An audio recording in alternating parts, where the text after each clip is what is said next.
किसी भी देश की फॉरेन पॉलिसी यह निर्धारित करती है कि उसके द्वारा दूसरे देशों के साथ रिलेशंस कैसे होंगे।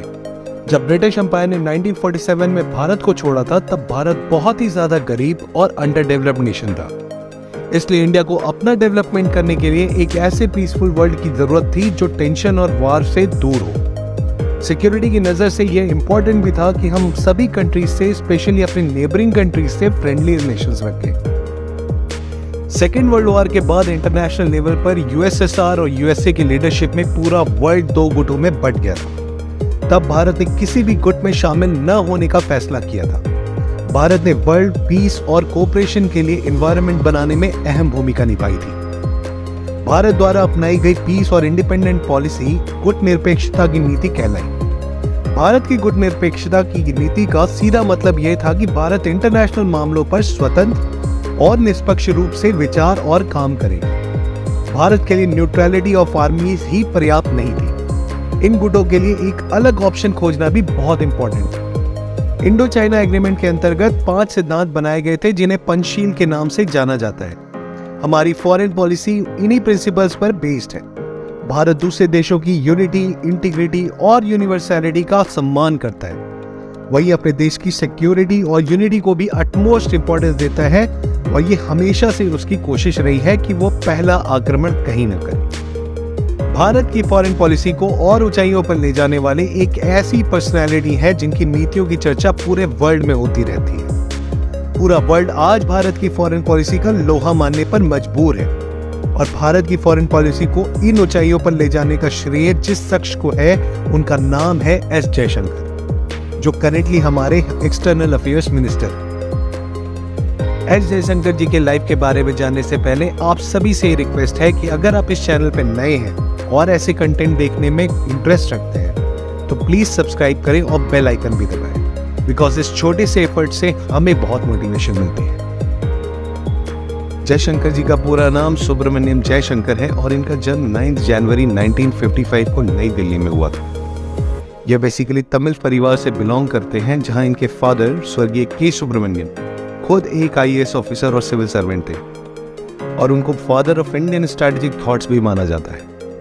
वहीं उनकी मदर सुलोचना जयशंकर एक म्यूजिक में पीएचडी थी। एस जयशंकर जी के भाई संजय सुब्रमण्यम एक वेल नोन हिस्टोरियन थे। वहीं उनके दूसरे भाई एस विजय भारत के रूरल डेवलपमेंट सेक्रेटरी भी रहे। एस जयशंकर जी की शुरुआती एजुकेशन दिल्ली के एयरफोर्स सेंट्रल स्कूल से हुई थी। इसके बाद इन्होंने दिल्ली यूनिवर्सिटी के सेंट स्टीफन कॉलेज से बीए की डिग्री ली और फिर जेएनयू में जाकर पॉलिटिक्स में एमए की डिग्री भी ली। इन्होंने अपना मास्टर्स पॉलिटिकल साइंस और इंटरनेशनल रिलेशंस में पूरा किया था और वही जेएनयू में उन्होंने इंटरनेशनल रिलेशंस में एमफिल और पीएचडी भी किया। एस जयशंकर जी की पढ़ाई जेएनयू से शुरू हुई थी और वहीं से उनकी प्रेम कहानी की भी शुरुआत हुई थी। शोभा जी उनकी पहली पत्नी थी, जिनकी शादी के कुछ ही समय बाद कैंसर से मृत्यु हो गई थी। फिर उन्होंने जापानी मूल की एक महिला के साथ शादी की जिनका नाम क्योको जयशंकर है। जयशंकर जी के 3 बच्चे हैं और उनकी बेटी मेघा जयशंकर लॉस एंजलिस में फिल्म इंडस्ट्री में है। वहीं उनके बड़े बेटे ध्रुव जयशंकर हैं जो अमेरिका में एक थिंक टैंक के साथ काम करते हैं। ध्रुव की पत्नी कैसेंड्रा बर्मन है जो कि एक अमेरिकन है। उनका छोटा बेटा अर्जुन जयशंकर है जो अभी भी पढ़ाई कर रहा है। जयशंकर साहब देश के फॉरेन मिनिस्टर तो है ही और उनके परिवार में भी वसुधैव कुटुंबकम की पूरी झलक दिखती है। ईयर 1977 में एस जयशंकर अपनी एजुकेशन पूरी करने के बाद इंडियन फॉरेन सर्विस में शामिल हुए थे। सोवियत यूनियन के फॉल और मॉस्को और श्रीलंका में भारतीय सेनाओं के शांति मिशन के दौरान एस जयशंकर ने अपनी सर्विस दी थी। इसके अलावा उन्होंने कई देशों में इंडियन एम्बेसडर के रूप में भी सेवाएं दी है। एस जयशंकर ने United states of America, China और चेक रिपब्लिक में एम्बेसडर के रूप में भी काम किया है। इसके अलावा उन्होंने सिंगापुर में हाई कमिश्नर के रूप में भी काम किया। भारत और अमेरिका के रिश्तों में पॉजिटिव बदलाव जो आज देखे जा रहे हैं उसका भी क्रेडिट एस जयशंकर को ही जाता है। भारत और यूएसएसआर के बीच रिलेशंस को मजबूत करने के लिए उन्होंने स्पेशल रूप से रशियन भाषा भी सीखी। इसके बाद उन्होंने रशिया में 2 साल बिताए जहां वो 1979 से 1981 तक रहे थे।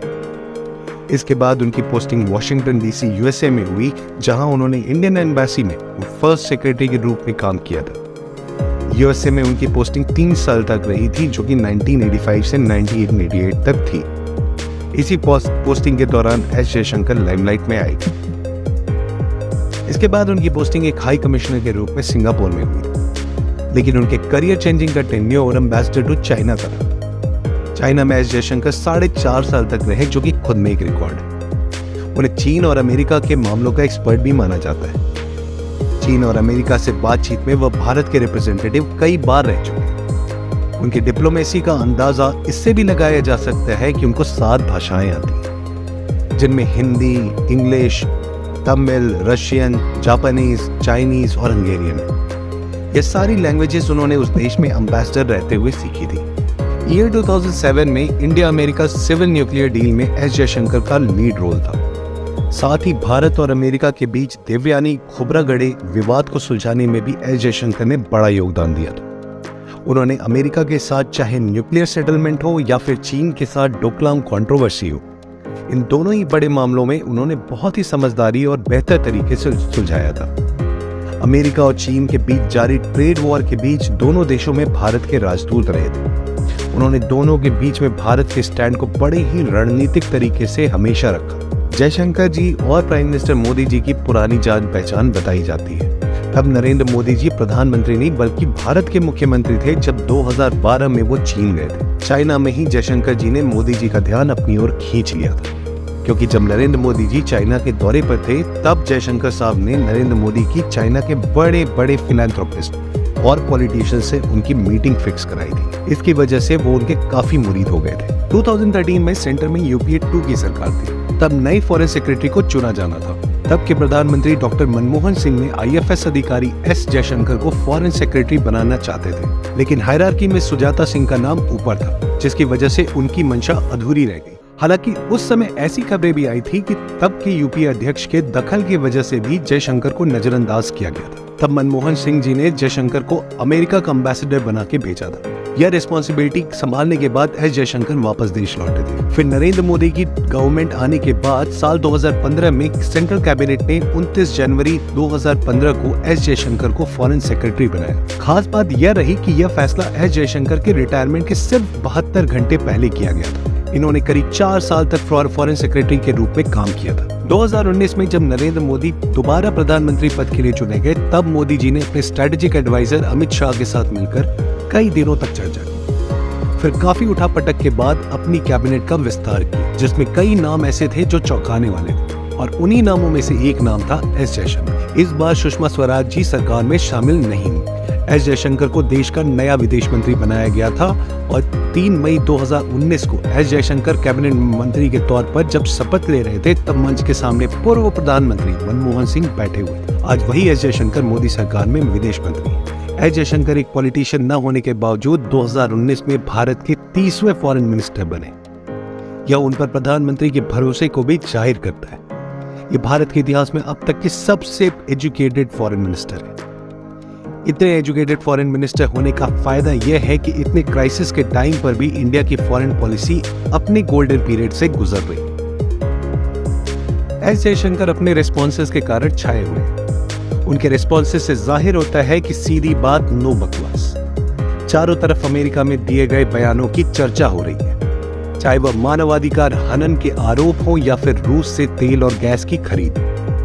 एस जयशंकर के जवाब शानदार थे, जिससे चीन भी एस जयशंकर का दीवाना हो गया। चीन का सरकारी अखबार ग्लोबल टाइम्स रूस और यूक्रेन के युद्ध में भारत की भूमिका की तारीफ करते नहीं थका। यह लगातार भारत का पक्ष ले रहा है। एस जयशंकर ने अमेरिका को मानवाधिकार के मामले में 2 टूक जवाब दिया था। उनके सख्त जवाब को लेकर ग्लोबल टाइम्स ने ट्वीट किया था। उसने लिखा था कि आजाद भारत को मानवाधिकारों पर भाषण देने का अमेरिका को कोई अधिकार नहीं है। अमेरिका भारत को अपना कंज्यूमर कंट्री समझने का सपना देखना बंद कर दे। अमेरिका अपनी महान एथिक्स को अपने पास ही रखे और उभरती हुई शक्तियों से ढंग से पेश आना सीखे। आइए सुनते हैं वर्ल्ड फोरम पर जयशंकर जी के कुछ epic replies. Dr. Jaishankar, Indian government essentially ignoring war crimes in Ukraine, not condemning Russia, not doing sanctions.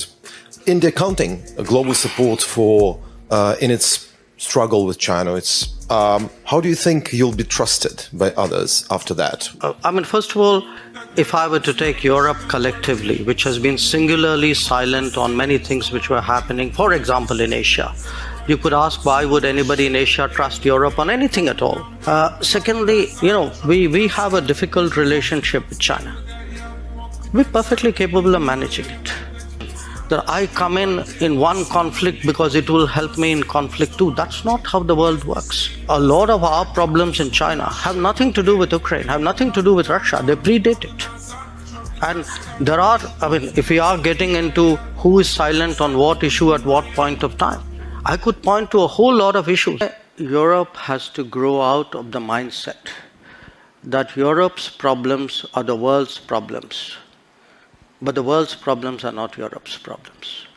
That if it is you, it's yours. If it is me, it's ours. I think that's something, and I see, reflections of that. Again, in terms of, there is a linkage today which is being made. A linkage between China and India and what's happening in Ukraine. So come on, guys. China and India happened way before anything happened in Ukraine. Attack is the best form of defence. और जब देश को represent कर रहे हो तो आपको कभी अपने आप को कमजोर नहीं साबित होने देना चाहिए और ना कि अनवांटेड ग्लोबल ज्ञान लेने की जरूरत है। ये लाइफ की सबसे बड़ी सीख finance minister S Jaishankar ji के कैरेक्टर से हमें मिलती है। मैं उम्मीद करता हूँ कि आपको ये वीडियो पसंद आई होगी और आप इसे ज्यादा से ज्यादा लोगों के बीच में शेयर करेंगे और लाइक भी करेंगे। जय हिंद।